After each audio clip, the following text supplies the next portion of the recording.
Hi, I'm Carl, and welcome to this video series that I've decided to call The Journey Home. A little over 2 weeks ago, my wife Sarah, our dog Dylan, and I went from watching a movie on the couch to wondering where we were going to live. Since then, we've stayed in 3 different houses with friends, and we've eventually ended up in a temporary Airbnb, which is where we are right now, before we move into a longer term rental. If you watched the last video, you'll know that the journey for us to get home is a long and complicated one, and I'm using this video series as an opportunity to document it and as a bit of a creative outlet for me to deal with what's happening. So in this video I wanted to cover just a couple of things. The first is the progress of the cyclone, and the second is how we are trying to stay sane during this whole thing. So let's get into it. The first part, the cyclone. Well, as I'm recording this, Cyclone Gabrielle is dropping directly on top of Auckland. It's here right now, and it's only getting worse for the next 3 days. It's lashing the country with winds up to 100 kilometers an hour, and there'll be a massive dump of rain. Clearly, with our house clinging onto the side of a cliff, this is the worst possible news. While that sucks tremendously, we have had a couple of bits of real luck. The first is that council allowed us to get on our property and work to divert the water from our guttering away from the slip. The next bit of luck, which was out of nowhere, was when we got to the property about 2 minutes after arriving. A council storm water expert turned up and gave us some fantastic advice about where to divert the water to and how to divert the water. We've done well. We've managed to get give me some of these the right size, heat them up over the gas, get them over the required size with the help of a bit of Makona half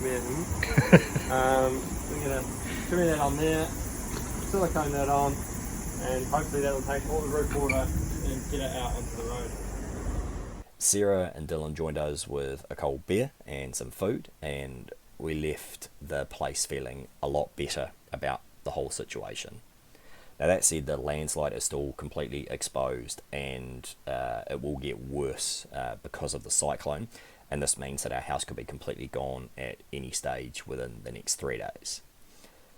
So while we're worrying about the house, we're living out of suitcases, we're trying to deal with this sort of confusing situation, we've also been actively trying to stay sane so we don't lose our shit and we don't murder each other, which when you're living in a small space is, it's all too easy to do. There's a couple of ways that we're doing this. The first is that we're trying to ensure we have other things to focus on outside of the house, and the other is having really constructive ways of talking about and dealing with this whole situation and the pressure that goes along with it.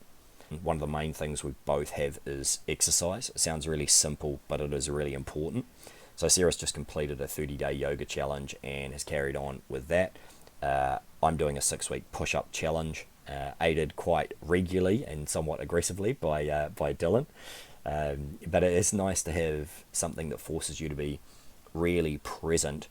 You feel great afterwards, and while it feels like a lot of our life is on hold or on pause, this is a controllable that allows us to feel like we're making progress, which is really important. Speaking of Dylan is great for taking our mind off things. We've had no choice but to get out and take him for walks. He has no concept of what's going on, so he's still badgering us to go out on walks and regularly demands playtime, and it's really hard to not be happy and feel energetic and positive when you're playing with him. He's also really good for a cuddle, even though he forgets a lot of the time that he isn't a lap dog, and he's about 30 kilo of mastiff, so it's funny games there. Another way that we're dealing with this is we're still trying to do fun things. So we bought Ed Sheeran tickets before the issues with the house, and while we felt like canning it and not going. We forced ourselves to go to the gig last night, and in line with the good luck that we've had, our tickets got upgraded, and so we had access to the lounge and we had really nice seats, and the gig was amazing. It was absolutely awesome, and it's the first time in the last 2 weeks that we've genuinely for 2 hours been able to not focus on the house at all, and not only not focus on it but just have fun and let loose and dance and sing and relax. And yeah, it's just that genuine level of happiness that was so important to us, and we're a lot better for it. Lastly, and probably most importantly, I would say, we are talking about the situation honestly. So this is the way that we are dealing with it, as opposed to focusing on other things. So when we're specifically dealing with it, we're being really honest about it. So when people ask you, how are you? I'm not just providing the platitude back of, yeah, I'm good, how are you? If I'm feeling shit, I'm saying, mate, I'm feeling shit. And in saying that, the response has been really, really good. Outside of that, I'm also talking to a counsellor about the situation, and it's just a really useful process because you often have blind spots that you can only uncover by sharing your thoughts with someone else and having them reflect and question you back on those thoughts. Now, all of this ability to stay sane is actually underpinned by how lucky Sarah and I are to have each other. We're honest with each other, we're looking out for each other, and genuinely as a team we can face pretty much anything together. So it's 2 days from Valentine's Day. We're locked in a tiny little cabin with a cyclone directly on top of us, and our damaged cliffside home could fall off the side of that cliff at any moment. While we're worried about that, I think we genuinely know that whatever happens, we'll get through it together.